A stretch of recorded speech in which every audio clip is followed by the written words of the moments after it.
আজকে আমরা আবার তৃতীয় দিবসে চলে এসেছি ইংরেজি দ্বিতীয় পত্রের টেন্সের তৃতীয় ফর্ম নিয়ে। এটা হলো প্রেজেন্ট পারফেক্ট টেন্স। আসি আমরা প্রেজেন্ট পারফেক্ট টেন্স নিয়ে আলোচনা করি। Subject plus have done, has plus verb এর ফার্স্ট পার্টিসিপল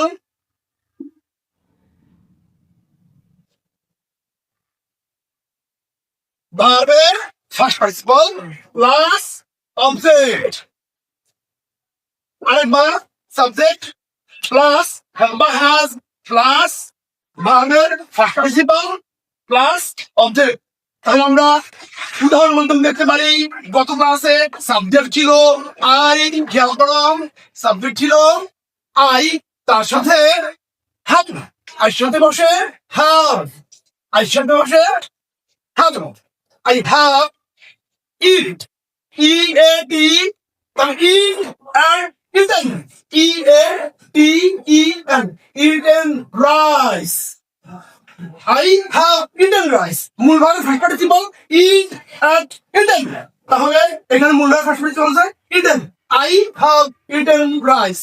গত ক্লাসে সাবজেক্ট ছিল he, হির সাথে বসে has, বিভাগ বসে has, he has ছিল go, go এর first participle go, went, gone, go, went, gone to school, gone to school. That means মূল ভার্ব এর ফার্স্ট পার্টিসিপল, তাহলে মূল ভার্ব ছিল go, go, went, gone হয়েছে। সাবজেক্ট প্লাস have বা has plus ভার্বের ফার্স্ট পার্টিসিপল প্লাস অবজেক্ট। শেষ হবে সাবজেক্ট আই, আর শুধু বসে have, ভার্বের first participle eat and eaten, বসে eaten, অবজেক্ট রাইস। তাহলে সাবজেক্ট ছিল হি, হির সাথে বসে has, go এর first participle go and gone to school। তাহলে আই এর সাথে হ্যাভ, উই এর সাথে হ্যাভ, ই এর সাথে হ্যাভ, হি, শি, আর সিঙ্গুলার নাউন ছেলে হোক মেয়ে হোক বসে হ্যাজ। এভাবে আমরা সহজেই প্রেজেন্ট পারফেক্ট টেন্স করতে পারি।